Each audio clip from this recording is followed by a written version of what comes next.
Ja, vielen Dank, Marc und Fritz, für die Einführung. Ich habe gerade gesehen, dass mein erster Passus schon überflüssig ist. Ihr habt ein bisschen zurückgeblendet, wie dieses neue Gefäß entstanden ist.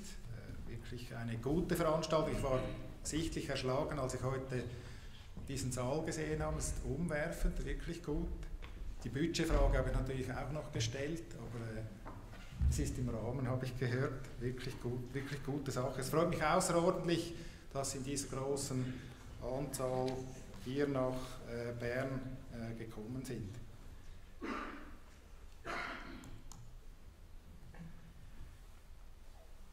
Man kann sagen, in den letzten 3-4 Jahren, seit der letzten Konferenz, ist die Welt eine andere, wie wir sie eigentlich gekannt haben oder zu kennen glaubten.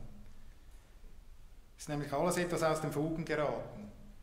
Die Corona-Pandemie hat uns gezeigt, dass von einem Tag auf den anderen alles anders und nichts mehr normal sein kann.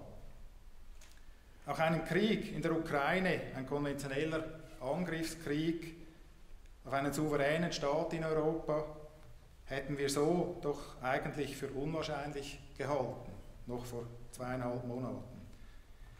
Diese beiden Ereignisse sind Zäsuren, die mit Einschränkungen und viel Leid verbunden sind. Und die Luftfahrt war und ist bei diesen Krisen immer mittendrin, das wissen Sie ja bestens. Schweizer Airlines führten Repatriierungen durch, transportierten medizinische Güter und Impfstoffe und trugen somit zur Sicherheit unserer Bevölkerung bei. Gleichzeitig war die Luftfahrt im Zuge der Pandemie und deren Einschränkungen in wirtschaftlicher Hinsicht beispiellos betroffen. Uns alle wird das Bild der stehenden Flotten, Sie sehen es hinter mir, im Gedächtnis bleiben. Es folgten Abbaupläne, leider auch Entlassungen, Flugzeuge wurden stillgelegt, kurz, die Luftfahrt war mehr als nur einmal gefordert. Die Sicherheit, meine Damen und Herren, die Sicherheit der Luftfahrt wird aber auch in diesen Zeiten von Turbulenzen schlicht und einfach von der Gesellschaft vorausgesetzt. Dabei ist der Erhalt eines hohen Safety-Niveaus unter solchen Umständen eine umso größere Herausforderung. Das wissen Sie sicher am besten an der Front. Sicherheit ist für Sie, geschätzte Anwesende, das Tagesgeschäft. Die technische und operative Sicherheit in der Luftfahrt, die Safety, ist der Anlass, weshalb wir heute wieder einmal physisch, und das freut mich außerordentlich, dass es wieder physisch durchgeführt werden kann, dass wir uns hier wieder treffen können. Zumal wir ja in der Vergangenheit, in den letzten 24 Monaten, uns sehr viel eben über den Bildschirm ausgetauscht haben. Bevor unsere Fachleute in die spezifischen Safety-Themenblöcke eintauchen, und Marc Keusch hat es ja schon erwähnt, möchte ich in einer Art Tour d'Horizon auf die Themen eingehen, welche Sie uns im Vorfeld der Veranstaltung gemeldet haben. Es sind zum einen Themen, welche im politischen Brennpunkt stehen und die uns in den vergangenen Monaten und Jahren alle beschäftigt haben. Zum anderen wurde gewünscht, dass ich mich kurz zur Regulierung und Digitalisierung äußere.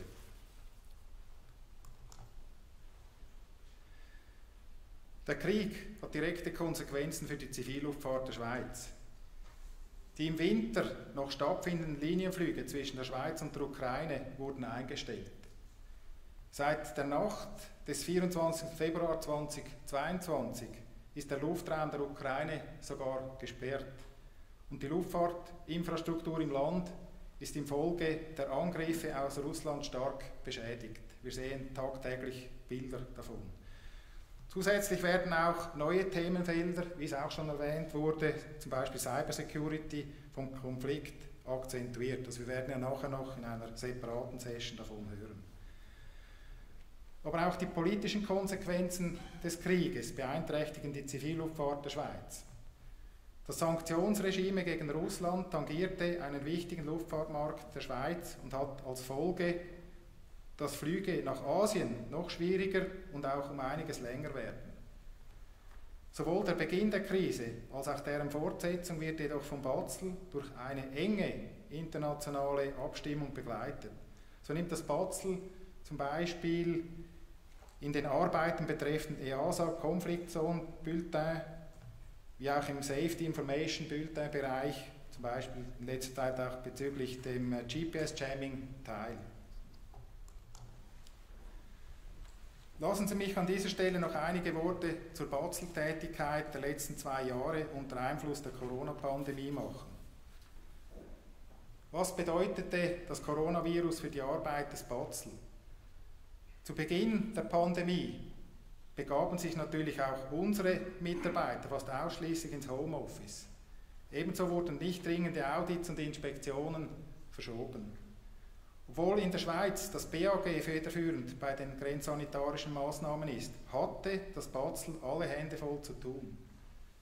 Es ging darum, Flugreisende über die noch bestehenden Reisemöglichkeiten zu informieren, das Flugpersonal sowie Ausbildungsbetriebe über Exemptions zu informieren, sowie die grenzsanitarischen Maßnahmen mit anderen involvierten Bundesstellen zu koordinieren, sei dies das BAG, EDA, BAZG, das ist das neue Bundesamt für Zoll- und Grenzsicherheit, der Grenzschutz, und das Staatssekretariat für Migration. Wir waren fast täglich, teilweise nach einem wöchentlichen Meeting, waren wir im Austausch mit diesen Ämtern.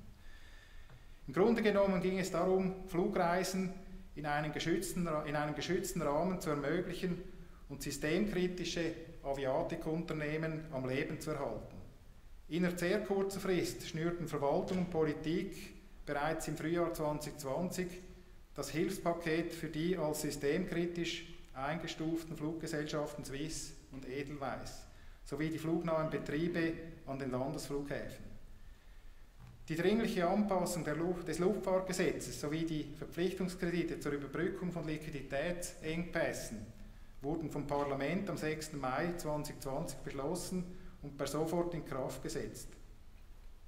Erarbeitung, Vernehmlassung und parlamentarische Beratung hat also einmal nur 2 Monate gedauert. Das ist wirklich erstaunlich und auch erwähnenswert. Dieser Beschluss war ein starkes politisches Zeichen für die Luftanbindung der Schweiz an die weite Welt. Dabei muss aber auch festgehalten werden, dass die Kredite zu marktüblichen Zinsen vergeben wurden. Der Bund hat keine Geschenke gemacht. Auch wenn noch nicht klar ist, inwieweit sich die Luftfahrt im Verlauf des Jahres erholen bzw. entwickeln wird, freuen wir uns über die neuesten Zahlen, beispielsweise von Eurocontrol, wonach im April ca. 77% der Anzahl Flugbewegungen von 2019 wieder erreicht wurden. Und der Trend ist glücklicherweise steigend. Auch für die meisten Bereiche des BAZL bedeutet diese Entwicklung wieder die gewohnte Arbeitslast.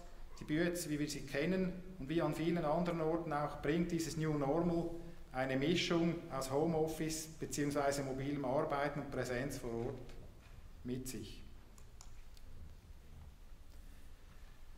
Ein weiteres von Ihnen adressiertes politisch brandaktuelles Thema ist die Dekarbonisierung der Luftfahrt in allen Bereichen, in der Operation, am Boden, überall. Seit wir uns das letzte Mal gesehen haben, hat das Schweizer Stimmvolk das CO2-Gesetz im Juni 2021 abgelehnt und damit auch die Flugticketabgabe und zahlreiche weitere Maßnahmen. Die Herausforderung ist aber auch nach dieser Abstimmung noch die gleiche. Es gilt, die Klimawirkung der Luftfahrt so weit möglich zu reduzieren. Das geht nicht von heute auf morgen, das wissen wir alle.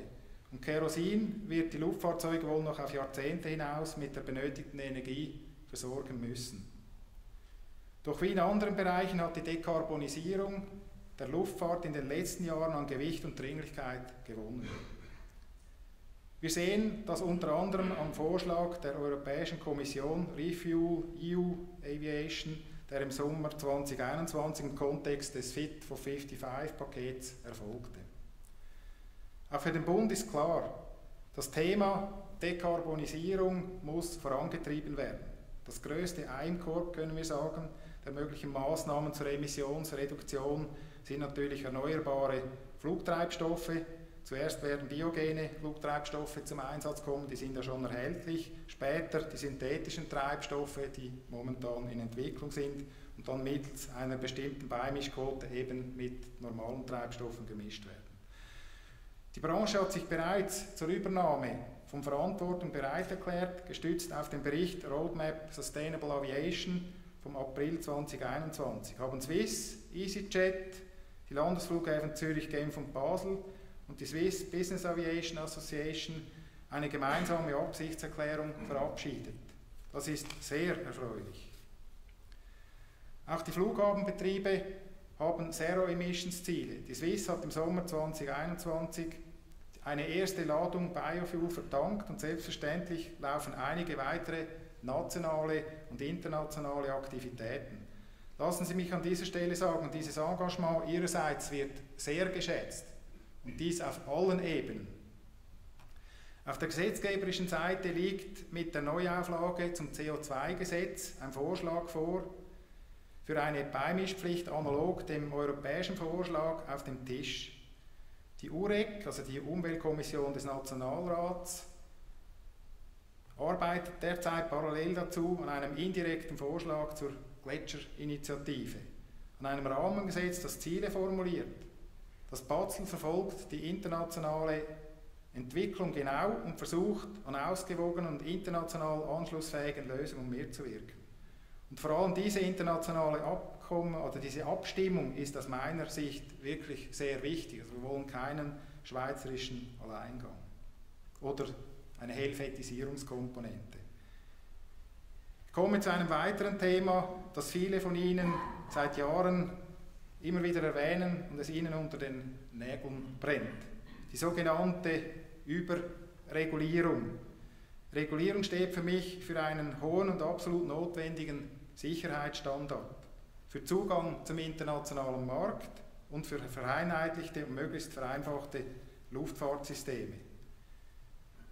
Die Regulierung selbst, die international gerade bei der EASA entsteht, ist dabei aber leider nicht immer vereinfachend und oft zu sehr detailliert. Vor allem wenn man dann die umfangreichen Dokumentationen sieht, die dann damit einhergehen. Das ist uns allen bewusst. Wenn wir den Zugang zum internationalen Markt aber halten wollen, und das ist für die Schweiz einfach unverzichtbar, führt uns kein Weg daran vorbei, hier aktiv mitzuwirken. Dabei ist mir bewusst, dass dieser Zugang zum internationalen Markt für einige von Ihnen nicht erforderlich ist und die Auflagen umso drückender erscheinen.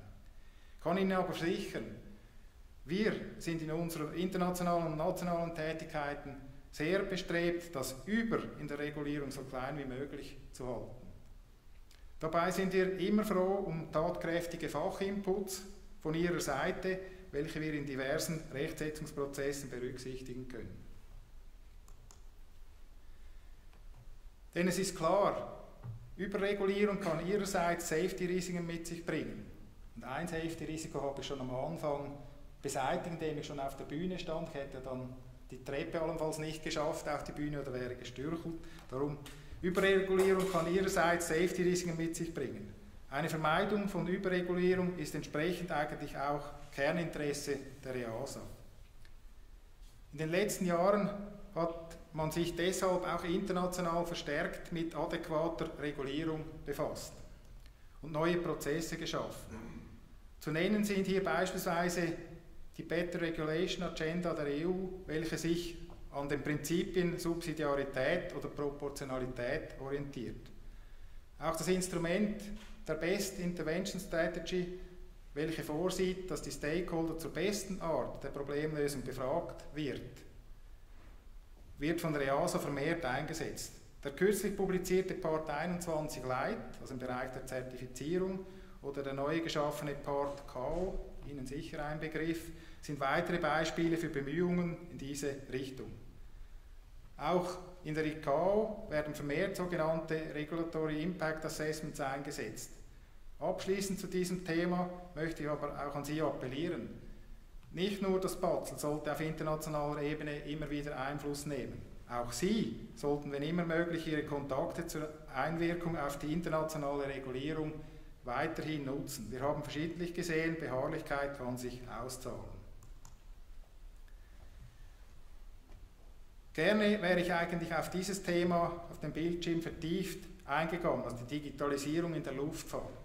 Das Thema würde aber den Rahmen der ganzen Veranstaltung hier sprengen. Nur so viel. Auch hier, wir im Batzel haben verschiedene Projekte am Laufen.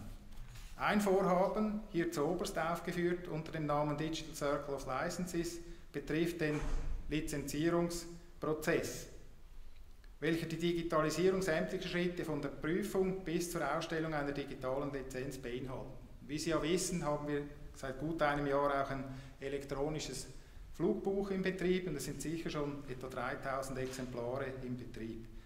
Das zweite Vorhaben betrifft vor allem die Aufsichtstätigkeit, die mit angepassten fachlichen Prozessen und der Einführung zusätzlicher Software und Ausstattung portabler Geräte effizienter gestaltet werden soll. Das ist dann vor allem an der Front spürbar.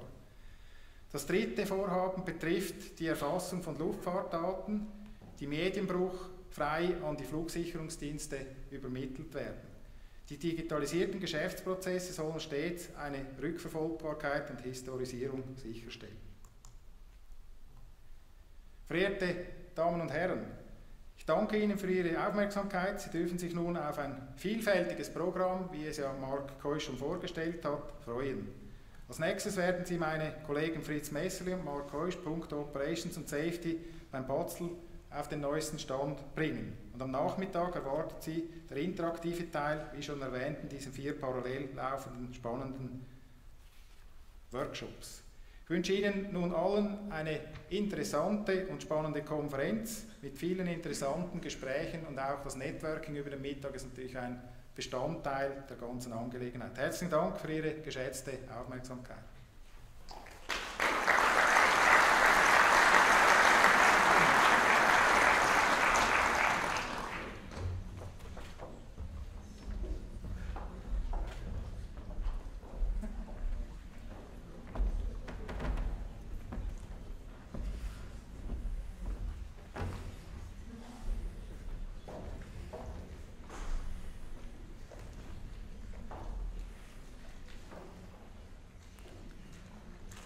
Vielen Dank, Christian, für deinen Vortrag heute in dieser Konferenz. Es hat uns sehr gefreut, dass du dir Zeit genommen hast für die Safety- und Operations-Themen und uns auch einen Überblick gegeben hast über die großen Themen.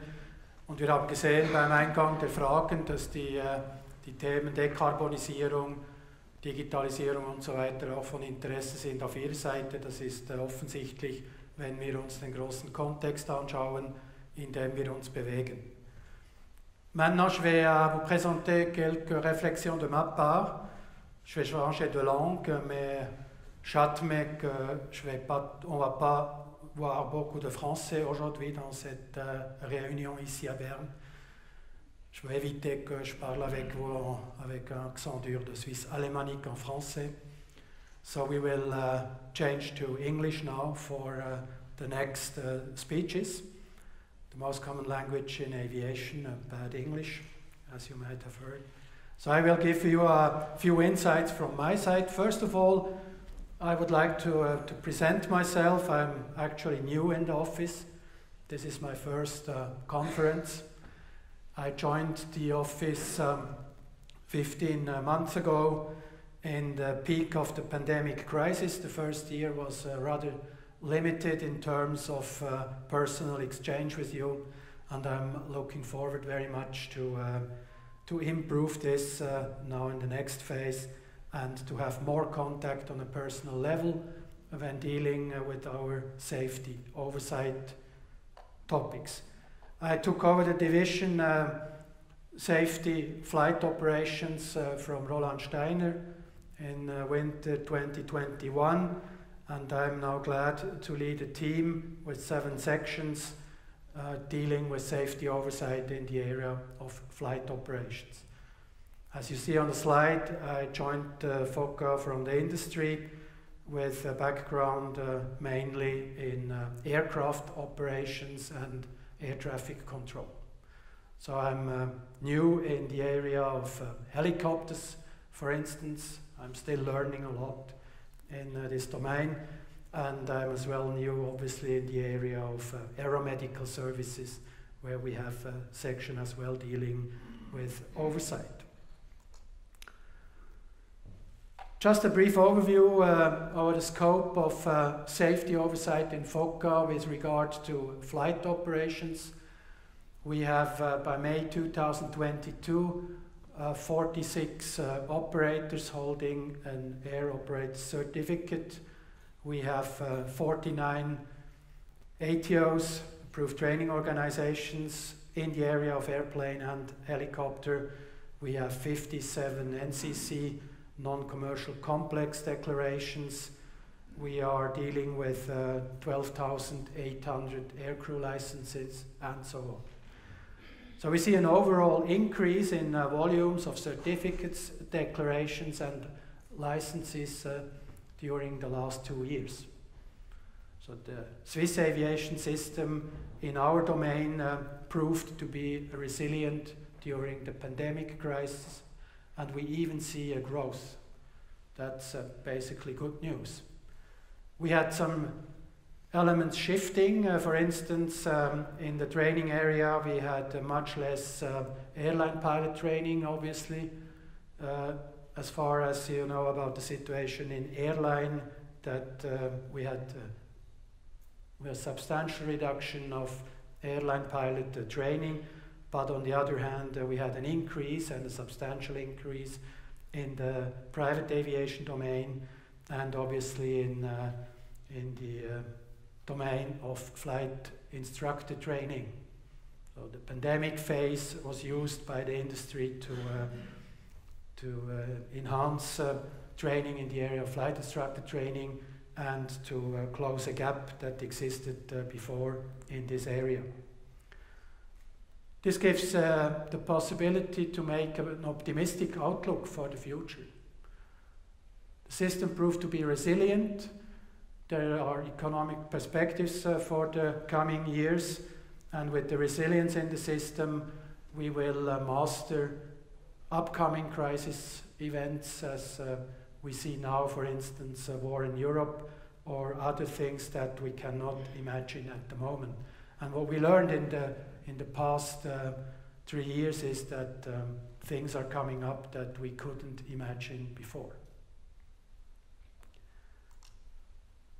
As new head of the Safety Division Flight Operations in FOCA, I would like to share some general thoughts with you about our relationship. We are sitting here in this auditorium, and we have quite some distance. But our relationship is an important element in an effective system. In all aviation activities, the basic concept of responsibility, respect and trust is prevailing. We have different roles and tasks, but we share our efforts to ensure aviation safety and compliance. The basic concept of the assumption is that everybody in the system wants to operate safely and to respect the rules. So we trust in all partners that this basic concept applies. This assumption was heavily challenged in the aftermath of the tragic accident of 2018 near Pitsenjas, and there were a lot of discussion about trust and culture, but I'm sure that the concept of responsibility, respect and trust will prevail and will be the basis for our relationship and cooperation. In our different roles as operators, organizations in a commercial environment, you have your role, you have your responsibility towards your stakeholders, your shareholders, and your customers. On the other hand, on the FOCA side, we have our role in terms of support for the industry to continue growing with a good future. On the other hand, we have our, I would call it, enforcement function in terms of enforcing regulation. And these roles are given, and we try to fill them as good as possible. Obviously, we have a lot of discussion when dealing with the terms safety and compliance.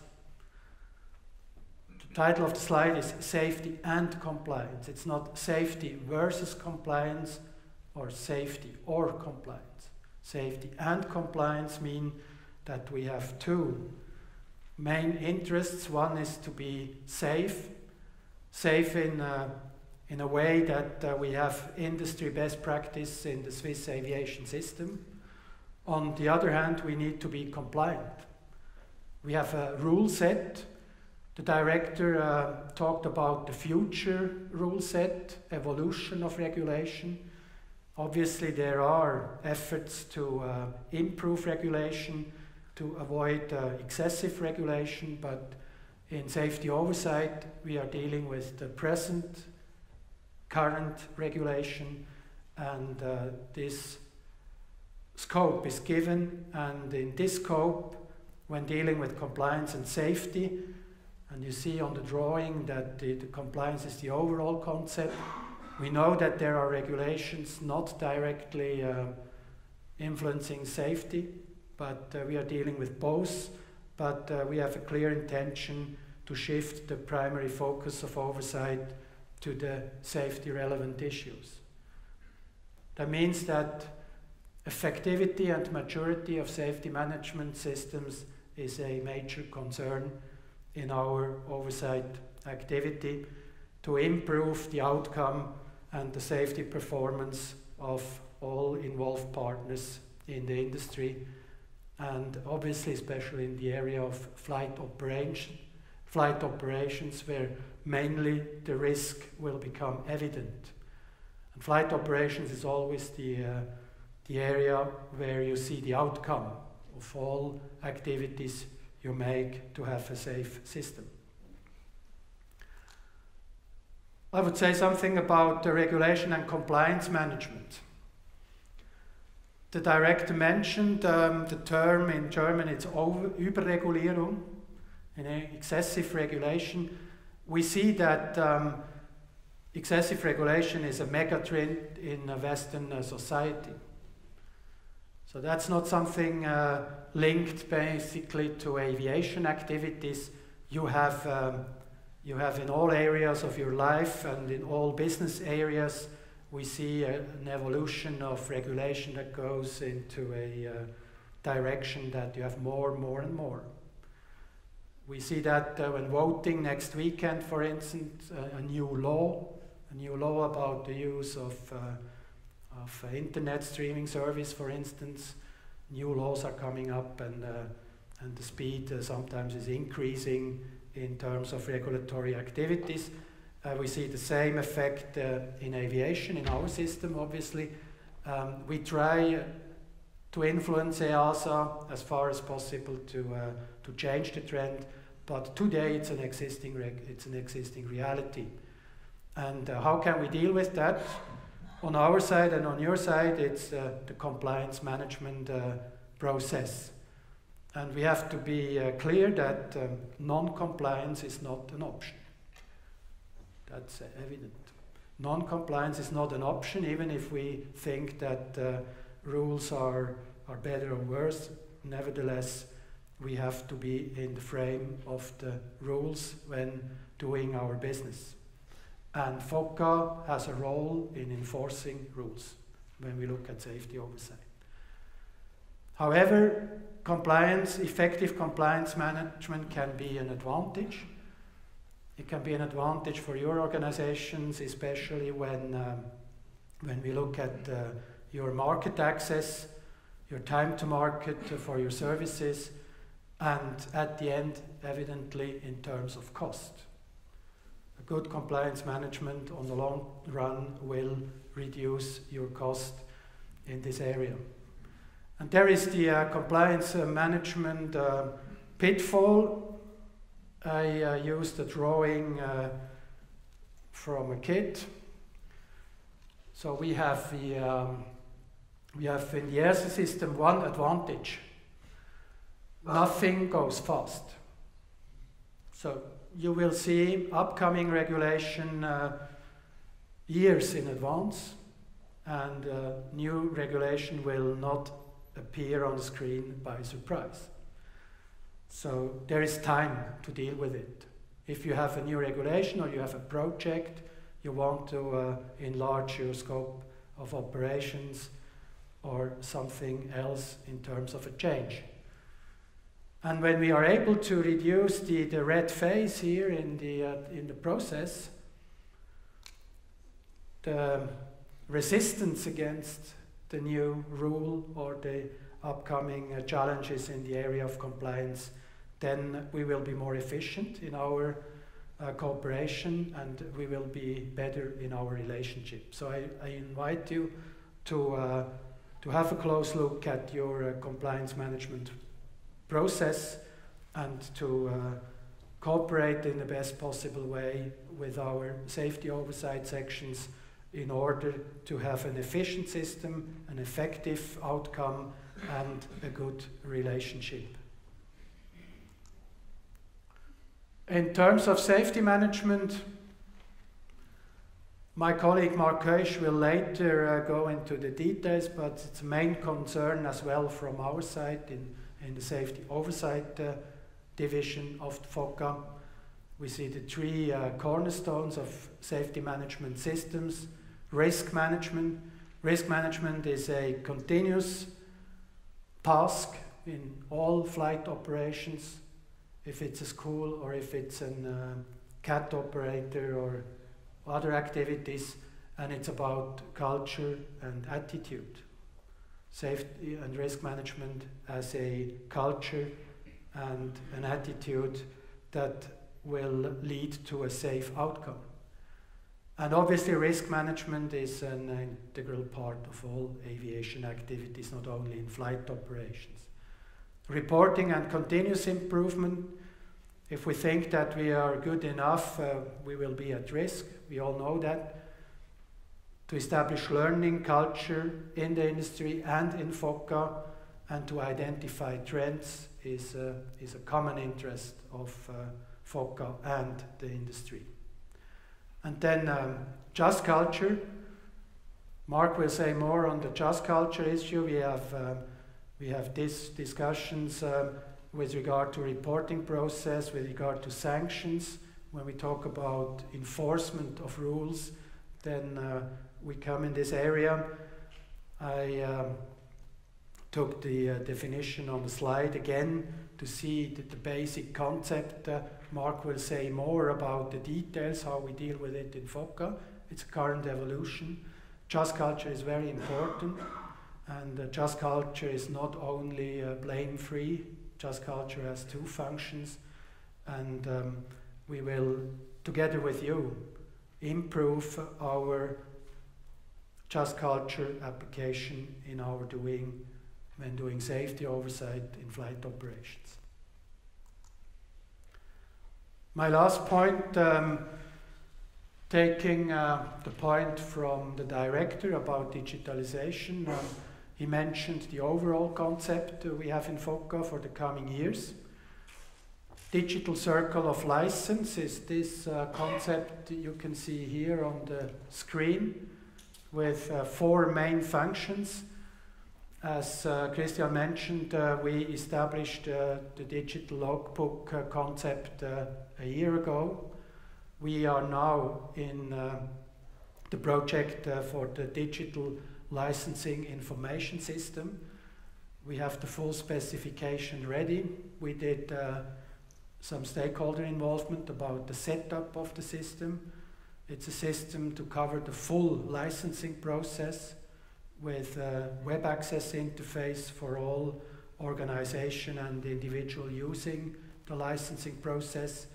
We will publish the call for tender after the summer holiday and implement the first modules in 2023.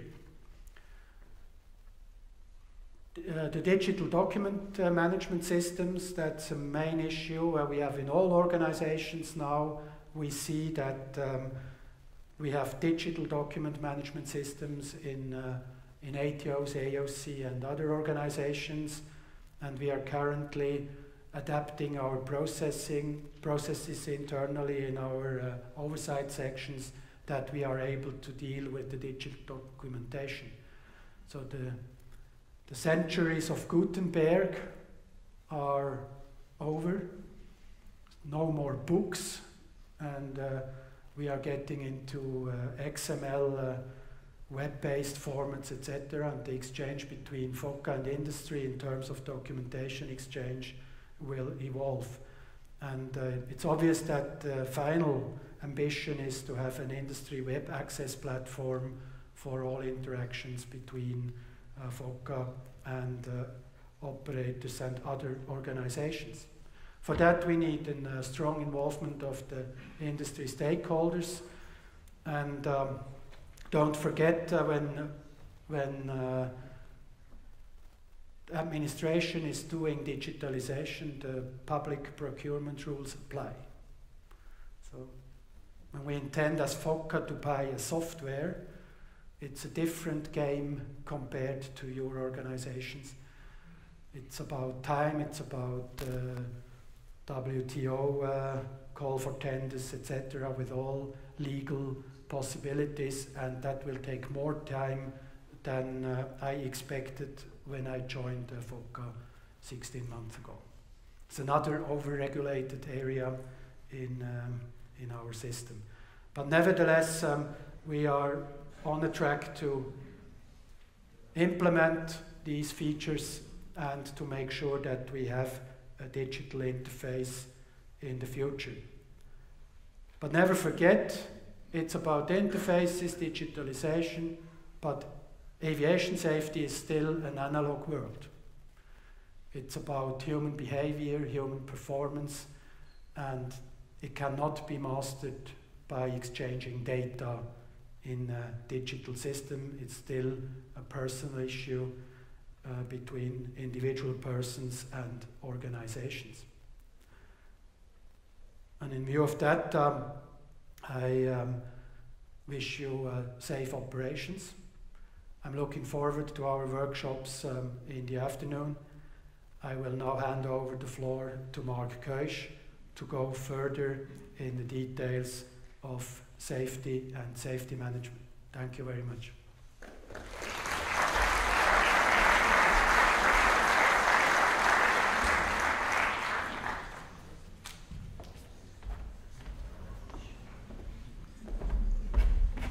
Thank you very much, Fritz. You already raised some very important issues. We'll go a little bit more into detail. Yeah, once again, ladies and gentlemen, or maybe I better should say hello everybody once again. Have a look at the gender-like topics. I would like to give you some information about the occurrence reporting system and risk management, and about safety culture. We will have enough time in the afternoon session to have a dialogue, to have also a Q&A session, and I will even go further than with the technical discussions in the next coming months. The equilibrium, that's the starting point, the question of are we still in balance. It's this thing with the protection and production. So we have still this, or we have to ask our question on strategic level, but also on the operational level, are we still in balance? And will we still be tomorrow? And you know, all these statements are very good, safety first, or mission first, safety always, safety as an attitude. But I think to live that in a day-to-day basis and on a daily business, I think this is then the proof of you're still in a balance. If you have a look at the numbers, I show you here the chart of the aircraft accident number of fatalities. You see the fixed wing, lighted in air like balloons, other, and also helicopter and drones. So we had this year 2018, that everybody of you remember this U-52 accident at 4th August 2018. So quite a high number with regards to the fatalities. and we are doing better now. Question is always like, what's the relation or the correlation with regards to the pandemic situation? Is it just coincidence, or is it really the result of efforts of safety awareness campaigns, of efforts from your side, efforts from the regulator, and also the question of the law of small numbers, if you have this deflection.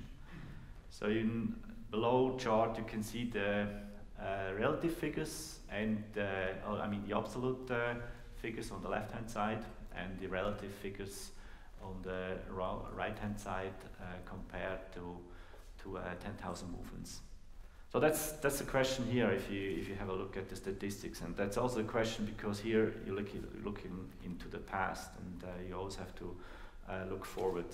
So if I look in the past again, if I look at the occurrence reporting system, we have so-called 5 top risk areas with regards to aircraft. Unstabilized landing is one of this issue. Insufficient flight preparation, a very generic topic. We have flight parameters exceedances, not only from the flight data monitoring, but also from occurrence reporting system. Wind shear and turbulence, also especially at Zurich airport, and also the aviation from procedures and checklist. Maybe also a little bit linked to this compliance issue and or regulation issue. With regards to the helicopters, our 5 top risk areas derived from our occurrence reporting database: injuries due to sling load operations, rotor strike, also loss of load or full or partial. Also cargo hook opening is an issue, and laser attack against helicopter pilots, but also on the side of the aircraft. So what we are using all this data? I mean, first of all, we have a good database for our own safety promotion campaigns, but also jointly with you, together also with Aero Club, for instance. We have elaborated leaflets. We are preparing YouTube videos. Just now we are in the final phase for this airspace delta video. We have prepared this in the last 3 months, and it will be published at the mid or at the end of May for the new summer season. We also need this data for aviation charts, new aviation charts, or also in terms of shared experience, for instance today with the safety conference. But this is also a basic baseline also for us for the state safety program on a strategic level. We are doing a new edition every 3 years. It's also a base for the Swiss Aviation Safety Plan. It's kind of a roadmap with different milestones and an action plan, and also the publication of our annual safety report. This report will be published also in the month of May. Second topic where we also use this data, and this is also the feedback we are getting a lot of occurrences from your side, occurrence reporting system. We cannot give you for every occurrence a feedback, but we use this data, information, knowledge for the assessment, for the risk assessment we are doing internally or jointly together with you as an organization. So these occurrences reported help us to evaluate the robustness of the preventive and the reactive safety barrier. Typically this analysis on this side and on this side, so it's not just a subject evaluation of a safety expert, it's also based on data and information derived from the occurrence reporting system. This is the basis for the hazard and risk register. It's also one of the main topics of the afternoon session, that we will have a look if you are in line at our hazard risk register, in line with your hazard risk registers and risk portfolios. So if you have a look at this risk register, these are the 7 top scenarios when it comes to the risk register. Talking about mid-air collision, TMA Zurich, I mean there is a very very important project with the TMR redesign at Zurich. We also have mid-air collision issues with specific hotspot identified, as I was mentioning with Delta and also Eco Airspace, where we have a lot of also AAIB recommendations. Then we have the situation at Zurich Airport. We did a lot of effort in the last 15-18 months, mostly on a virtual level with Skype or with Teams. We had a lot of workshops to find out what the probabilities are for potential or for possible collision on the ground when crossing a runway or taking off or landing of an aircraft. Then one issue which is also covered by EPAS and the EASA initiative is the topic of runway excursion. Runway excursion due to weather issues or bad or insufficient preparation. And then we have some specific hotspots in Switzerland. I would like to mention Grenchen, Martigny, Corner, or also the Willisau issue. Those are also topics which are covered in our AirProx analysis board, which we are organizing together with us from the industry. And then we have two additional ones, more generic on the generic side, so cyber threats like the GPS jamming. We will hear this after the break in more detail, and also. Well, very interesting, but also new, the COVID-19 risk portfolio issues, topics like recency issues, understaff, or also the issue of wildlife management at the aerodromes. So as I was mentioning, we would have the discussion this afternoon, an exchange between our risk portfolio and your risk portfolios. So I'm coming to the next topic.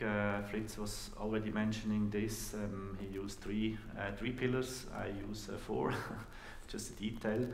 I think safety culture, those are those four elements: the just culture element, reporting culture, risk management, and the learning culture. I think learning culture in general, as a learning organization, it's not only a safety issue, but in general. So there are dependencies between those elements. It's typically a slow and gradual development. It's also a lasting impact on safety level. On the safety level, it's not from today until tomorrow. And very important, it's on the personal contact and behavior. It's not about the documentation and about paragraphs. It's the walk the talk issue. We have created our 4 Ps, a little bit similar to the marketing guys. We have these different levels: philosophy, policies, procedure, mission statement or code of conduct, regulation, directives or SOPs. But I think the very key element here is the practice, the way things are done when nobody's watching. Like if you have really an effect on target, and if it's really going into the right direction. And we as FOCA, we also had some lessons learned derived from this U-52 accident in 2018. I was the single point of contact with NLR, which did a deep investigation of our regulatory body, of our organization, also joined with DETEC, with the department. And there are just some of these recommendations or findings and recommendations. This is all published. This NLR report was published last year. And just some bullet points I can show is that we are strong in the evaluation of manuals, but weak in monitoring philosophies and also practices. And this is a very difficult task. It's not an easy task, but we know that we have to be better in the future with regards to these 4 P practices. Also the assessment of SMS, safety culture, maturity. We will also discuss this more into detail in this afternoon session. That's the 3rd bullet point, still very much compliance-based and not risk-based. We also experienced that sometimes when EASA is doing audits with FOCA. Also a difficult task, you know, it's not an issue where it can change, it's also based on the culture of the inspector and culture in general. Also lack of information to the regulator from outside or inside the company, also again linked to this learning culture and reporting culture. And the last bullet point was also in terms of contributing factor an issue that there is a wrong EASA setup or not a setup which was a help for us as the regulator in terms of in the EASA statistics they call it the recreational flights. So just culture, we could have a workshop just about this topic.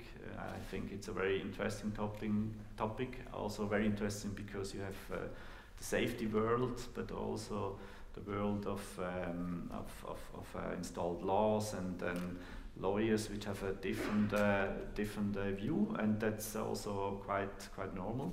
So I think this is also one of the bases that we have a differentiation between the honest mistake on the left-hand side, talking here about sanction have a negative impact on safety. I think we all know this in aviation.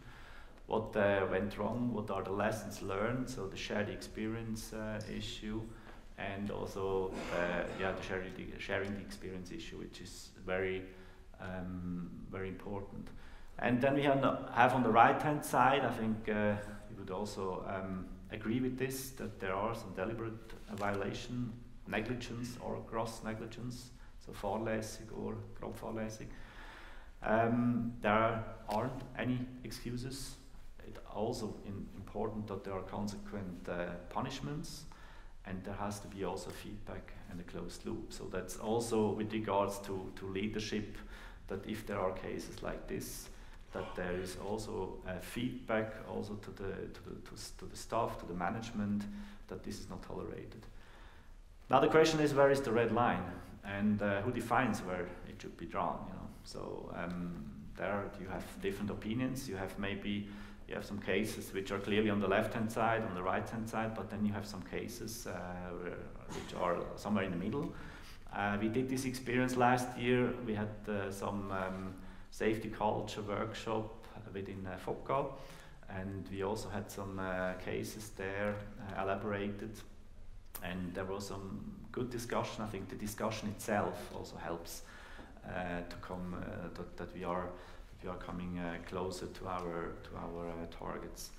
So I have also here contact with the Dutch CA and also Dutch colleagues in Amsterdam. They have installed there a balancing test, balance check institution where they assess several cases, and then there is a clear statement, and you know then for the federal prosecution if it makes sense if they go any further. But we are, in terms of best practice, in contact with the Dutch colleagues, and maybe in the future we are also able to install something similar like this in Switzerland. So just culture in reality. Here you can see on this chart number of reports. Reports in terms of number, and here absolute reports, also meaning because maybe you have one incident and then you have the aerodrome holder which is doing the reporting, you have ANSP which is doing reporting, and the pilots or cockpit crew itself. So that's why. So we had before pandemic more than 10,000 reports. Because of the pandemic, COVID-19, those 2 years, we have this number, and it's coming back again to those numbers. But much more important, my inputs on the right-hand side, and that's also the source of this published FFAC HSG study by Roland Müller. The fewer than 10% of all cases with a bad outcome are tracked under criminal investigation. So mostly they are triggered by an AIB report, we know this, or even by a police report, where we don't have any influence from FOCA side. So I would say majority of unsafe acts are without any fear of criminal investigation. And the protection measures, we know all they are defined in 376/2014, but we also know that we have to do some housework, not only in Switzerland, but also in other countries. And that brings me to the next slide, latest news. We did a lot in the last 3 years, with regard to this topic, just culture. There is this FFAC study, which is also a basis for the Bundesamt für Justiz elaboration. We also have a Just Culture white paper published in March by Aeroswiss. I think this documentation is also very important for a later stage then when it comes to Parliament and on the political debate. And we have this ongoing motion for Council of State, so this Ständerat-Motion, which was originally started with the Parlamentarische Initiative by Gregor Rutz. And I see there are three main elements. We had this also in these workshops together with Bundesamt für Justiz, with NC and other domains. First, the definition of a high reliability or high resilience organization. So, what is HRO? What is not HRO? You know, when I think maybe on a fuel supplier at the aerodrome, that's an HRO, but is the caterer or a custom guy which is participating in this turnaround, is he or she also a HRO organization? Then the protection mechanism for various industry. That's very important for you as an aviation community on a political level, on the political debate.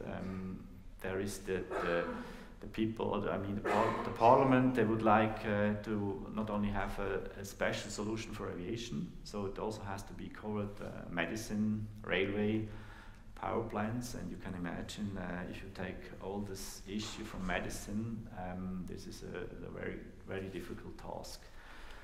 And then we will have a new article in, I don't know when, I don't want to give any number, in the Swiss Code of Criminal Law, this famous article 237, Störung öffentlicher Verkehr. I think we will have there an adaptation or even a new article which is then referring to this protection mechanism linked to the various industries. And my main message here, we are still working on. I think this is, this is a good trend, but it's going to be a long and a political journey. So, as I mentioned before, we will discuss these two topics: occurrence reporting system, risk management, and safety culture, just culture.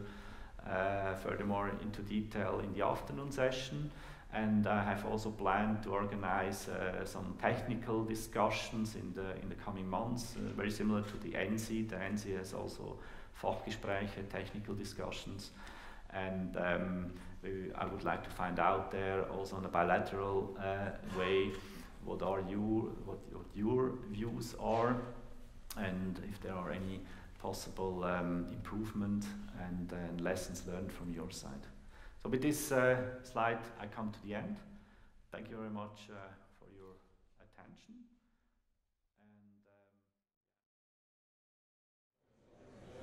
And, okay, let's have a seat slowly.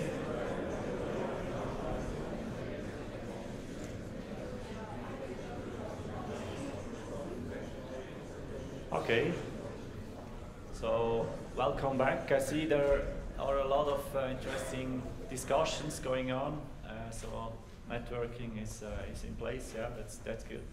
So we would like to continue now after the short break, last 60 minutes before lunchtime.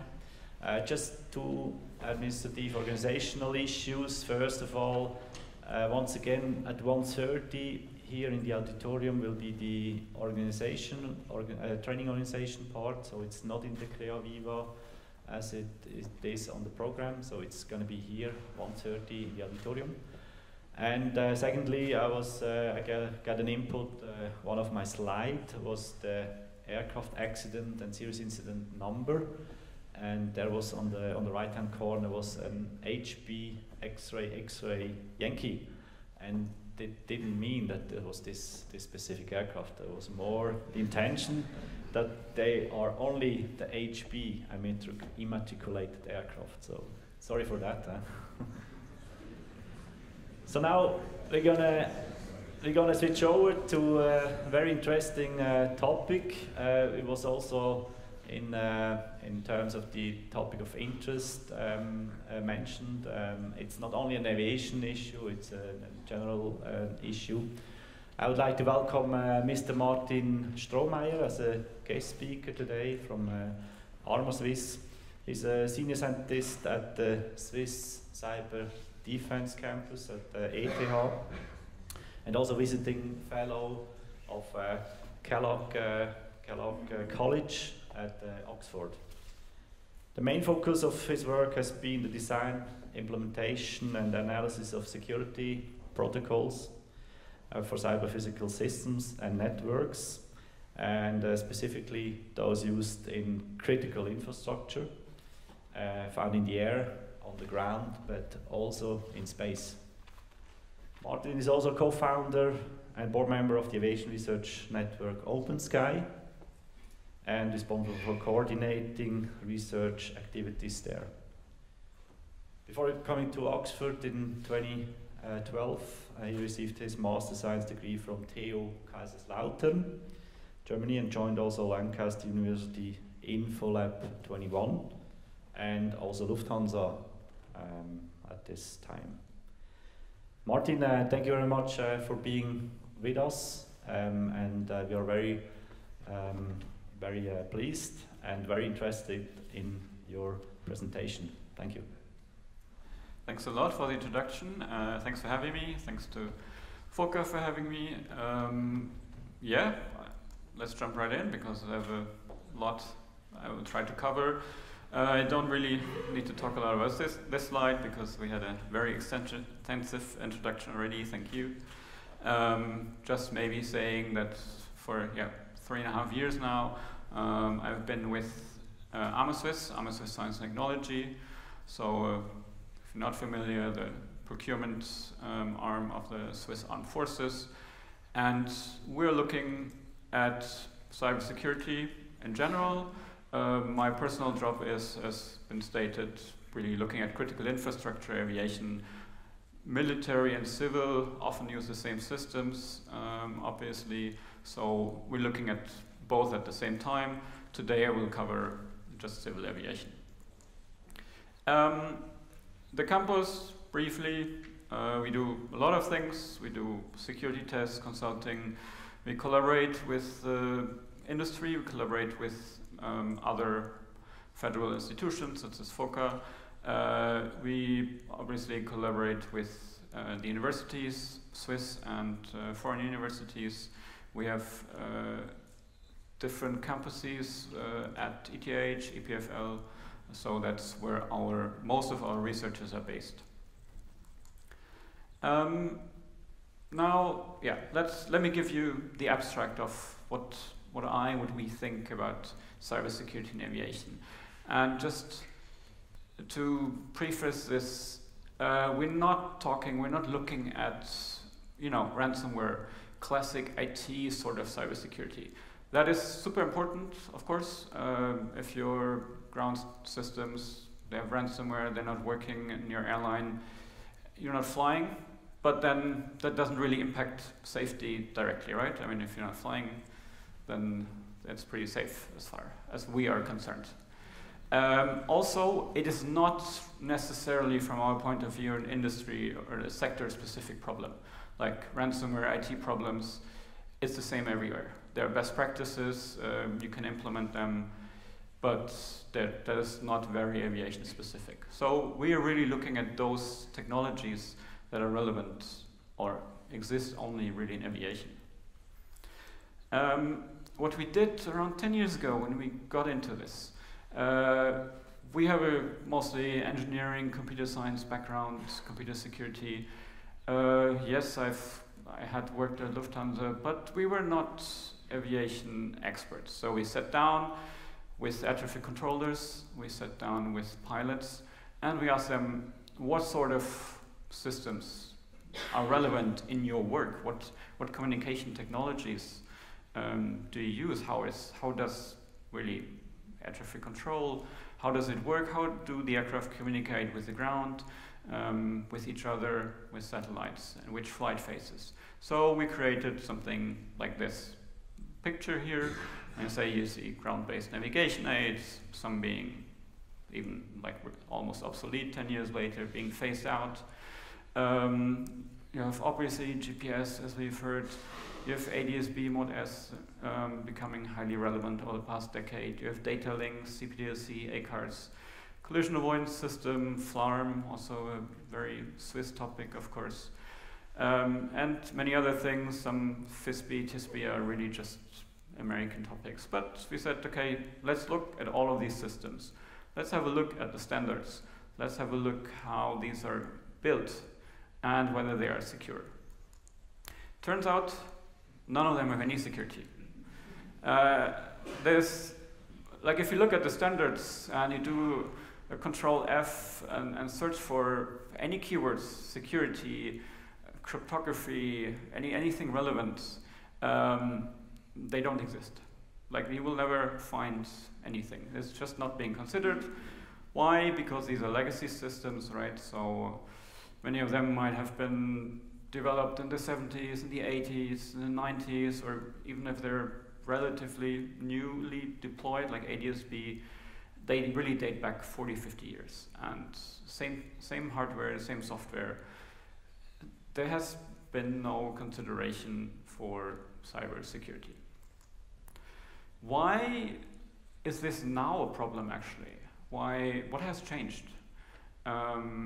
These systems have been in use for, as I said, 1 decade, more decades, but we don't hear about a lot of cyber attacks on air traffic control or on aircraft, right? Good thing, of course, but we would argue, even though nothing has really changed, or not a lot has changed in these technologies themselves, things like the environment has changed.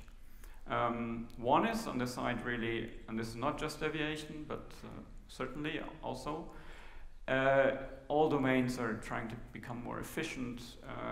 You see it in the move to ADS-B to, well, have a more efficient airspace. You see it with CPDLC to also reduce load on voice channels and communication between controllers and pilots. You try to automate some things, certainly with large commercial airlines. So that's something that happens, while we've certainly correctly seen or heard earlier that a lot in aviation is still analog, also in aviation cybersecurity. There is a move towards more digital systems, such as CPDLC or ADS-B if we want. And there is a move towards automation, right? If you're in a modern A350 and there's a collision avoidance issue, if you get an RA, then your aircraft might automatically do something for you, and it's not the pilot who will react. So it's becoming more relevant on that side, for sure, that you might take out a human in the loop or a human factor. On the other hand, it's become much, much easier to actually conduct such attacks.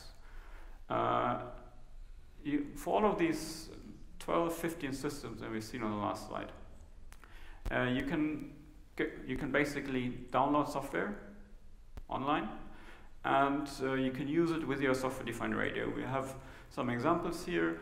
This is a stick. You can get that off Galaxus or Amazon for 20, 30 francs and download the software, and you can listen to pretty much all of these aviation communication. Like you have an antenna outside, you can listen, you can collect and listen to it, right? That's how a lot of people work. Flight radar is based completely on this system. Thousands of people doing this around the world. On the other hand, if you pay a little bit more, an order of magnitude, you can get something that can also send on the same frequency. Ultimately, there's no practical difference between receiving and sending. You still download the software, and you can go and send. So over the past decade, that has become a capability for a lot of people because it's cheap. You don't need a terminal degree in electrical engineering anymore, and a lot of inside knowledge about aviation itself. You can find all of this on the internet. It's available, and you can download it.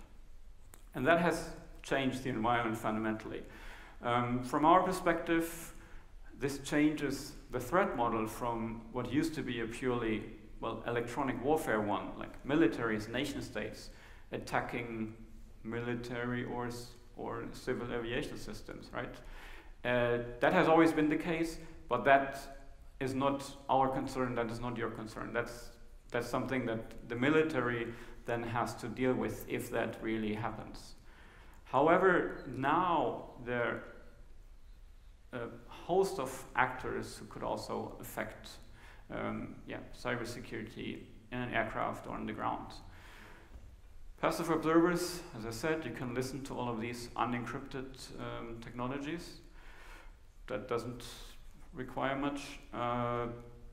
You have script kiddies who do it because they can, just for fun. You have, cyber criminals, cyber terrorism. Always talk about what's their motivation, right? What do they get out of it? But they don't need a lot of resources, and they can conduct a number of attacks, which we will have a quick look at later. Sometimes, I don't think it's relevant here, but I get the question, why would people do this? But I mean, we have ubiquitous cases of people pointing laser pointers at cockpits, right? So if you can do it, it will happen eventually. If we do cyber security research, we run into this, or we have run very often into this problem. Nobody wants to give us their aircraft to actually conduct research on it, right? I understand. So we cannot guarantee that it's exactly like it was before, or that it's purely safe afterwards. It's just almost impossible to do this, to guarantee this. So while this has come up occasionally that we might do it, and I actually know some people who go to scrapyards, right, and try to boot up an old Boeing and try to do something there. You can do that, or alternatively, you can try and do it in a lab and try to be as close to the real thing as possible. So in the beginning, you emulate everything. Both, the attacking side, that part is not emulated, that is real. We built it with these software-defined radios. But the avionics part then is also simulated. You have some sort of software receivers that will just display what happens maybe in the aircraft or in the ground station. And that works because the standards are open. If the standards are properly implemented, they are just the same whether it's in an aircraft or in like a simulated computer. However, people still argue it's not the real thing. And it's something we thought, okay, what can we do about this, right? Let's get a little bit more real. The cheapest way to do it in a lab would be something like this, the Sky Echo. If the video starts when I click, it does. This is an ADS-B receiver. It's something that for sure in the UK is definitely being used, electronic conspicuity systems. You can use that in your private aircraft, right? And you have an electronic flight bag on your iPad, just as we see here. And then you start sending messages, in this case on ADS-B. And you can do, whatever you want. You can flood the whole thing with just random aircraft. And I mean, if your electronic flight bag looks like this, then it's become pretty useless, I would argue, just being in Switzerland here. So that is a real certified thing, at least in some countries. You can use this in the aircraft. So that was at least a little bit closer and relatively cheap. It implements ADS-B. Our attack from 10 years ago worked just as it did 10 years later. However, we thought still not the real thing, right? So let's go a little bit bigger here. We looked some companies are certified to build transponder systems into aircraft, and we worked with them. Let's have a real avionics setup in our lab in Thun. So we got flight computer, flight management computer, transponders, GPS, TCAS, everything together. Still need a little bit of emulation, obviously, because the whole system needs to believe that it's built into an aircraft. But we got the antennas, so 5 antennas here for ADS-B, Mod S, TCAS, GPS. And with that, we can actually do pretty realistic research. This is how it looks then. And built into a nice rack, somewhat portable, antennas, and then we can do different things. I've brought some examples here. GPS spoofing is one. I think excellent, the video on the right-hand side, right? This transponder is purely stationary in Thun. On the left-hand side, on the picture here, we see, well, if we spoof the GPS signal, it thinks it's somewhere between Sweden and Norway. Or here, even though it's stationary, it's just flying within Switzerland, just because we spoof the GPS signal to the flight management system. We, of course, want to be very responsible. We do it, all our experiments we do in military area in Thun, but even though we still don't want signal leakage, otherwise we might get in trouble also with the BACOM. So we use smaller or larger anechoic chambers or Faraday cages, such as this one, right, to conduct our experiments. ADS-B, we see it on the Sky Echo earlier, but we can also see it on these Garmin systems.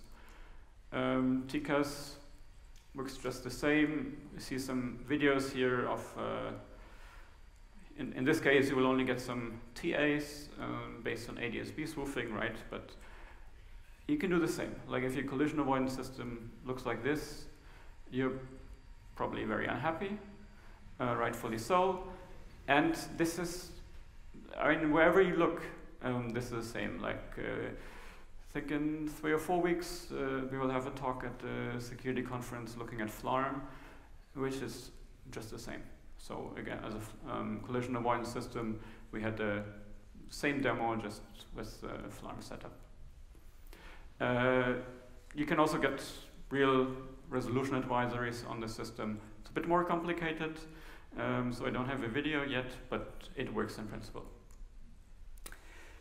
However, that's the purely technical side, right? We can do these things. We knew, because there's no security built into this, that we could do it. We put the engineering, a lot of student effort in to show this in practice, to convince people also. But then there's still the argument, well, yeah, there's humans in the loop, there's air traffic controllers, there's pilots, there's a lot of safety systems. So do they help? And how, if yes, how much do they help?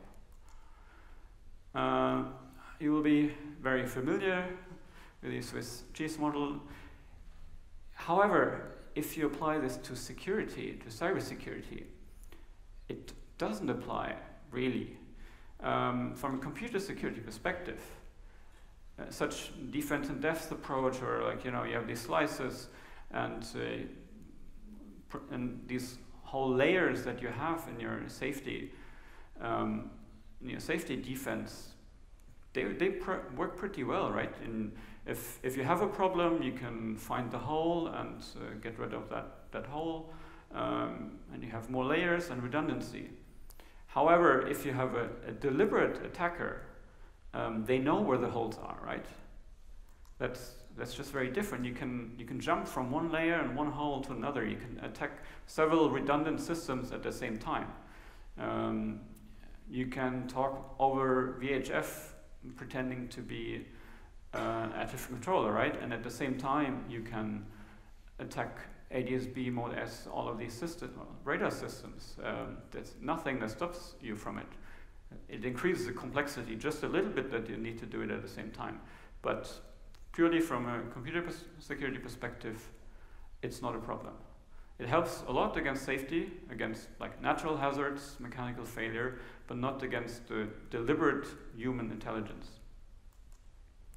So what we did here was we built, it was still back in Oxford, with slightly fewer means, but still we built a simulator, right? We again sat down with a pilot. How can we, for relatively limited means, I think like 50,000 francs, build something that is realistic enough for our purposes? We came up with a system, and then we invited 30, back then, type-rated A320 pilots from several British airlines to fly scenarios in our simulator. I won't go into complete detail, but the study is published online at a conference.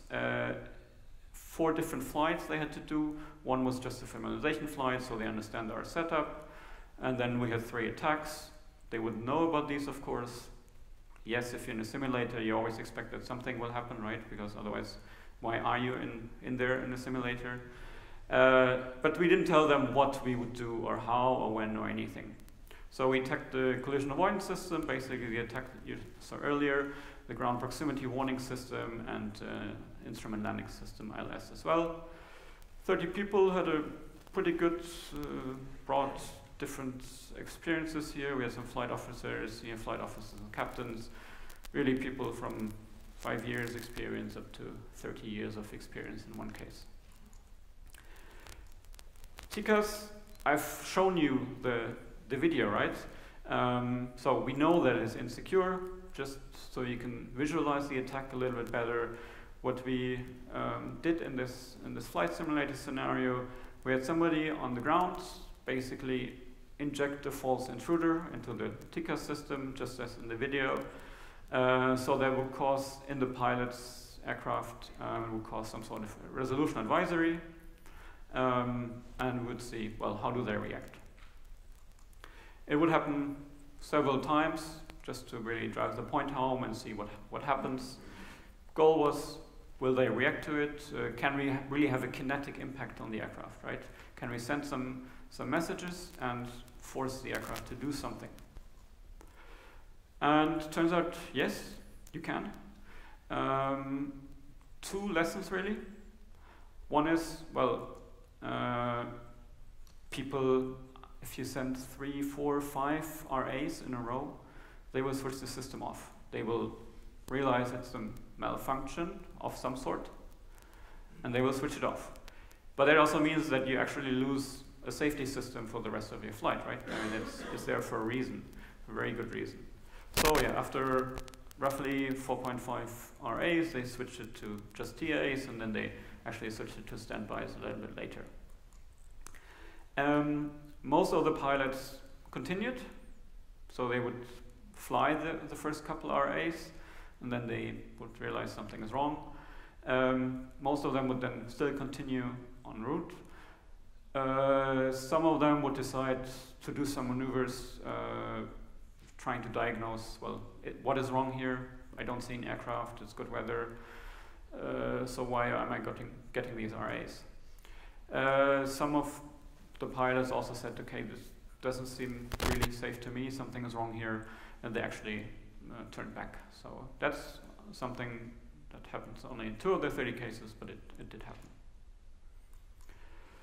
As I said, this is a really long study, and if you're interested, please read it. But we have some takeaways just from this sort of pilot testing that we did. And it was the same for the GPWS attacks or the ILS. None of the aircraft would crash or really have a direct safety problem,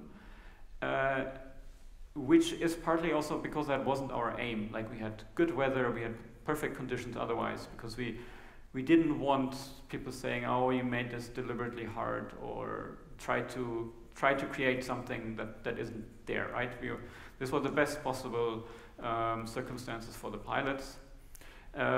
So nothing really happened besides disruption. With ILS, they would have to turn around when they see, oh, prone overshooting the runway, so I have to go around. We could definitely make the pilots lose some trust in their systems. After a go-around, they wouldn't trust ILS the second time around, obviously. And TCAS or GWS, they would just ignore these systems, and that's of course a problem. But, as I said, no crashes, so the existing safety procedures from our point of view are at least a very good starting point. They're not maybe covering everything and not perfect, but they're a very good starting point also to handle deliberate attacks. That brings me to the third and last part. We did some real-world analysis of these technologies that I've shown you earlier, right? And I've told you with 20, 30 francs, you can just listen to anything coming from an aircraft. That's not necessarily directly a safety issue, as you see in these here. But you get so much confidential data about crew and passengers, it's really incredible. It's all anonymized here in red, right? But still, Tom probably wouldn't want their exact medical issues broadcasted to everybody. And there are by now services on the internet that basically display, let's say, ACAR, CPDLC messages on a very, very large scale. So like millions of messages per day. You can find that on the internet. And that's just enthusiasts looking at this. This typically drives the point a bit home, right? From collected a few years ago from an unnamed Swiss airline. You don't want that. So I've checked recently that I haven't found anything at least until 2020 or since 2020, but we have a project where we have a very large data collection on this, and I will check again whether it's really all gone. Just some takeaways if you're thinking about cybersecurity. In your organization, whether you're at a manufacturer, had some contact with people, also from Swiss manufacturers, but also from anywhere really. Do not roll your own cybersecurity solutions, right? If you're thinking about encrypting something, which you should, like as you've just seen, it should be encrypted, it should be confidential, and laws might actually force you to do so, GDPR or other data protection laws, right? Don't develop your own systems like this. This has become a slide that's popular in our computer security classes, both at Oxford and ETH, because anybody with basic computer security training will immediately see that this is a so-called Caesar cipher, technical term monoalphabetic substitution cipher, but Caesar cipher gives away that this has been done for thousands of years, right? And is not secure. Like you see all these patterns in these ACARS messages, and it took a PhD student of ours like an afternoon to break this encryption, which it cannot really be called, right? So some details. This was mostly being used in a lot like larger private aircraft, Gulfstreams, and the like. We're currently doing a larger analysis of this. You see still the same things with airlines, with governments, with military, using encryption that is not encryption, and arguably that is potentially worse because you think it's secure and might send some sensitive data around, right? When in reality it's not. Another thing that I always really like to talk about in these situations, when we report some issues, and this has arguably become much better since I've been working for the government and the military, rather than being at a university. Still, there's a lot of independent researchers in these in these areas, and they want to help you, the good people, right? They do research, they do work for free for you, they find some issues, and they want to talk to you, and they want you to fix it. What you shouldn't do then is basically, gaslight them, tell them, there's nothing to see here, there's no problem here. Like I showed you these ACARS encryption issues, right? So this particular large American defense manufacturer responsible for this one, they would say, yeah, nothing to see here, there's no privacy issues, right? Industry standard, a very popular term. Regulations, relevant here. There's no requirement to have decent security solution in our standards or in the regulations, right? So we see this also in the satellite industry, in the car industry. They would say, well, everybody is bad at this. So the lawyers in particular, like if you talk, then the lawyers come and they will say, well, everybody's bad at this, so you cannot single out us for this. Well, that's not how safety, security cultures should work, right? They even claimed that all of the users of these systems, they're all aware of exactly how they work, and whether they are secure or not.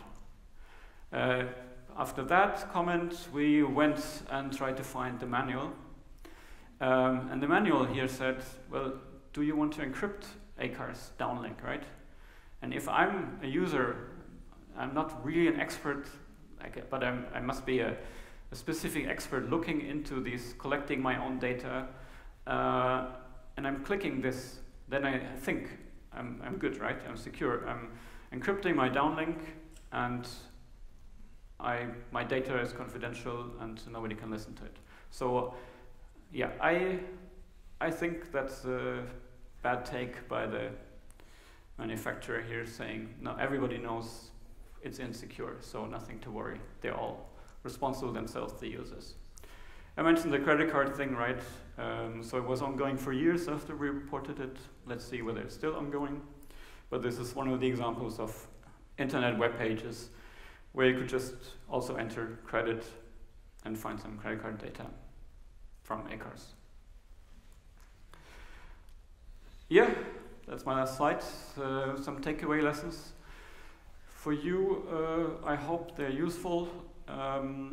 We see a change of threat models, right? This is why cybersecurity in this domain really has become a problem over the past 10 years. There's legacy systems, and they will be used for a long time to come. All of these systems earlier, sure, some of them might be switched off, but actually those that we are switching off are the more secure systems, right? Like primary radar systems are very, very difficult to attack. They're also expensive and not very accurate and inefficient, but they also only electronic warfare can really attack these systems, while ADSB, Mode S, that anybody can do. So we will be using these insecure systems certainly for decades to come. However, if you build a new system, and that is a thing, LDAX from German DLR comes to mind. Yeah, please secure it by design from the very beginning now. Don't use some sort of proprietary solution that you came up with yourself. Use independent researchers, work with them. Also point 3, right? People who want to help you, security experts, work with them, tell them about your aviation domain knowledge, your requirements, and then you can come up with a solution that works and is secure. And finally, yeah, from the pilot studies we did, safety and security are very much intertwined. Humans in the loop help, they're very relevant. Automation on insecure systems is a big risk. And that's certainly something we can see. And having another layer of a human that might be able to spot intelligent attacks can be helpful. Still, it's very difficult to concretely judge the impact, right? As I've said, the system is so complex, it depends on weather, it depends on other traffic. It's very difficult to say, oh, this attack will lead to this outcome, but at least it's a start that we would advocate for here. Yeah, that was my talk. Thank you.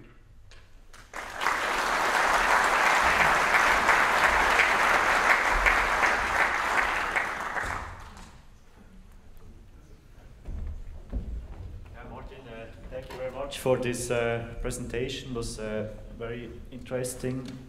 I have just a small present for you. Just stay there. It's the only present from Bern. I would like to thank you very much for this presentation.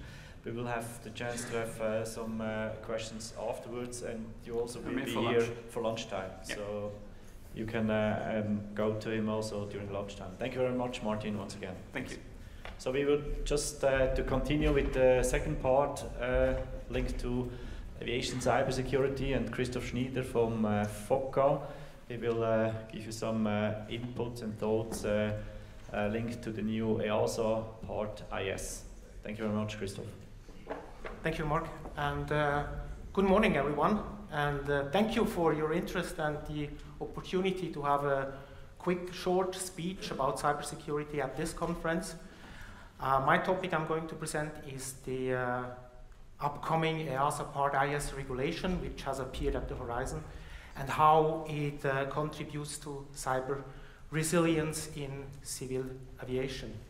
I promise it will be quick, it will be brief and high level, so please keep in mind that at this point we can probably not answer all of your questions you might have at this very moment.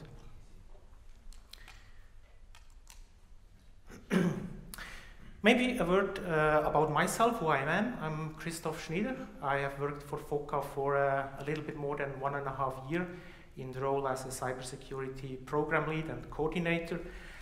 My duties in the office is to bring in a little bit the technical expertise regarding cybersecurity, also to shape the future oversight activities in terms of cybersecurity, and to represent FOCA in different national and international committees. My background, I had a different position in the private sector, mostly in software engineering for industrial devices and applications, and used to work as a product cybersecurity expert for medical devices in a large pharmaceutical company.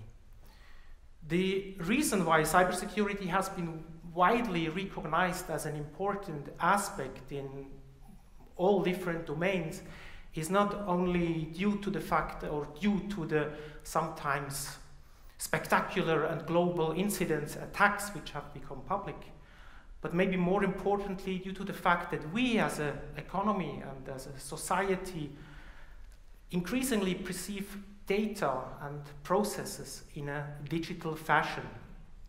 And as we all know, in particular the aviation sector is highly interconnected and needs to work in full synchronization. An incident in an organization featuring a critical function in terms of safety or security could quickly evolve to a real crisis, and therefore can have a significant major impact to the entire community. To start or to recap very briefly, what we want to achieve is basically only three things, three items. This is confidentiality and integrity and availability of information. We want to make sure that information which are transmitted or stored are only readable to those entities, individuals or systems which have the permission to do so. On the other hand, we want to make sure that information cannot be modified and altered in an unauthorized way during the creation, transmission, or data at rest when it's stored or archived. Or at least we have means to detect when information has been unauthorized, illegally modified. And finally, we want to make sure that information and its underlying systems and network components work in the way it is intended and are available when we need access to it. Sometimes you see a fourth pillar or layer of a security objective, which is called authenticity. Authenticity is to make sure that you can have guarantee that you have a digital proof of the originator of the information, that you know who or which system has sent this information. However, I try to leave authenticity away from the basic security objectives, because authenticity can be achieved by measures of confidentiality and integrity.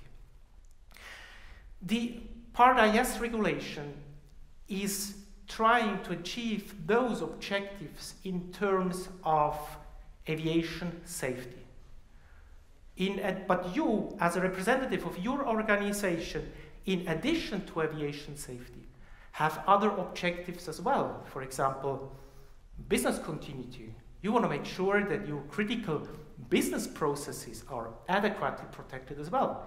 HR processes, finance, or especially for design organization, intellectual properties, that this information is not made available to any other competitors, for example. And what is required to achieve these kind of security objectives is an organization needs to be resilient against cyber attacks. So what does resilient mean? Maybe in other disciplines, maybe in the mechanical discipline, resilience is the ability or power of a material to return back to its original position or shape after it has been compressed, bent, or stretched. In the health environment, the resilience is the ability for an individual to recover quickly from an illness or an accident or a major change in life. And when we talk about cyber resilience, I would say this is the ability for an organization to protect its critical information assets, but also in addition to that, to make sure that you can resume to business operation quickly in case an incident, you are confronted with an incident. There is no, to my understanding, no standard definition of the term of cyber resilience, but in a lot of times we take the 5 pillars or segments derived from the NIST cybersecurity framework. This is identify, protect, detect, response, and recover to describe the overall cyber resilience. Identify, make sure you have a good understanding of your information assets, you have an inventory, you know the risk those information assets are exposed to, you have adequate measures in place to protect them, but also you have means that you can detect security events which could lead to an incident. And in case you have an incident, it's always good to know in advance how you would respond to that. Meaning that you can open a drawer, you take out the protocols, you know who to contact to, you know this flow of action in case of an incident. And finally, you need to know how to recover to normal business operation. The question is maybe here, what makes cyber resilience? What it is made up? And maybe we can go to the next one, because I would like with this slide to emphasize that cybersecurity is not an IT thing. Surely a lot of preventive and detective measures are implemented in software, in hardware, and are part in components of your IT and OT environment in your network environment. But that's just one part of the story. We also need adequate processes, and most importantly, we need to have trained and skilled people to know how to deal with cybersecurity. This is so much different than in other disciplines. For example, in your organization, let's take air operation, for example. The technology contributes to safety in terms of weather radar, de-icing equipment, angle of attack indicator, redundant hydraulic systems, and so on. And you might have internal processes and limits in your organization which go beyond, which are stricter than the legal requirements. Maybe minimum equipment list, flight crew, duty time, procedures how to divert. But at the end, it's the people, it's the pilot ultimately who decides whether to continue the approach or to initiate the go-around, or how to circumnavigate significant weather conditions, or how to deal with unruly passengers. So it's both. It's all the three. It's this very gearbox also applies to cybersecurity. And we need a kind of a housing, a case around this gearbox. And this is depicted here, illustrated with this dashed line. And this housing could be seen or interpreted as a company culture, company strategy, maybe, or maybe a management system. Why not an information security management system? And this is a good keyword because this brings me right to the next slide. The Part-IS regulation. This is the management of information security risks. The opinion is published, has been published in last July 2021. And if you check out this opinion, you will see in chapter 2.2 where the overall objective is described. This is the gray shaded rectangle. You find exactly the same keywords we have been seeing 2 slides ago: to identify, to detect, to respond, and to recover. Always in terms of aviation safety. The question is, maybe you already are aware of that very well, who is involved in that, or who will fall under this regulation? As this is a so-called horizontal rule, a lot, if not all relevant aviation, especially the commercial one, aviation stakeholders, will be falling under this regulation and needs to be, at some point in time, needs to be compliant. But not only you as an organization, also the competent authorities, meaning us as FOCA, we also need to implement, to be compliant towards the authority requirements, which are quite similar to the organizational requirements. In Switzerland, we have way more than 200 organizations which fall under this regulation. The challenging is that we have a lot of organizations which have multiple approvals, what makes then the oversight challenging in order of the coordination. But we also have entities which fall under Part-IS, but also are bound to other cybersecurity regulation or other regulation covering cybersecurity topics. For example, the 2019-1583 AFSEC regulation or the National Aviation Security Program, which makes coordination even more important. Maybe you are wondering, when do I need to be compliant with?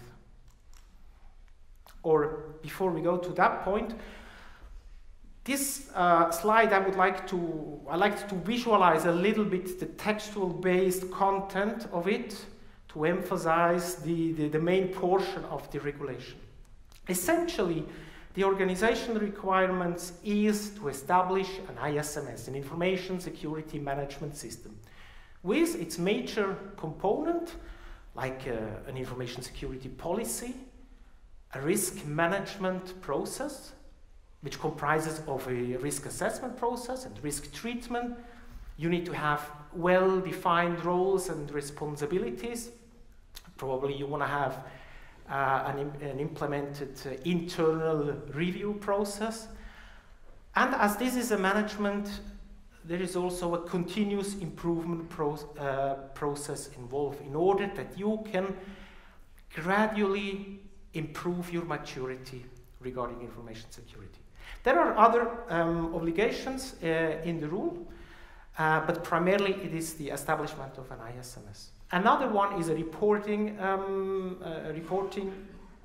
requirement in case an organization has a vulnerability which is detected or facing an incident. This needs to be reported to the competent authority in case it affects aviation safety, of course. If it is an aircraft affected or an associated component or system, you also need to report to the design approval holder. So there are different more requirements which are not typically embedded in an ISMS. Now we're coming back to the original question, when do we need to be compliant? And that's a bit a tricky one. Because we're not sure yet, so please don't nail me down on those figures here. Currently, the acceptable means of compliance and guidance material are under development, and FOCA plays an active role in that. We are represented in different subcommittees, working groups, in order to develop this AMC and the GM. Latest information I have is that in October 2022, the EU comitology process will take place. And at the end of this year, this regulation will enter into force, the status enter into force, followed by a 24-month period, transition period, when organization and authorities need to be full compliance. In Switzerland, we have, it depends on this mixed committee, on that gemischte Ausschuss. Whatever they will decide, we don't know yet. But I would suggest to be prepared or to take actions, not to delay it. Maybe this whole box could be shifted a little bit towards the future. That could be. It's likely to be. What I would like to give you as a message, do start gradually, slowly evolving the maturity, but start now, because it takes a while. Before I come to the end of my short presentation, I would like to conclude with 3 different topics. First of all, see information security management not as an IT thing and not as a bottom-up task. It's the contrary. It's a top-down task. And it's crucial that senior management is fully supporting that. It's a management job. The ISMS has the management term in its abbreviation, so it's really a top-down. So leadership is crucial. As we have seen, the human factor plays an important role, a significant role. A highly motivated, trained, and skilled staff contributes a lot to cyber resilience in your organization. And last, try to see cybersecurity risk not as something special, not as something in parallel. It's just a set of risks in your already existing landscape. Try to integrate those risks in a safety management system you already have in place. It's just any other risk in a part of your other risks. That's it. Thank you for the attention. And if you have any questions, I will be happy to take it.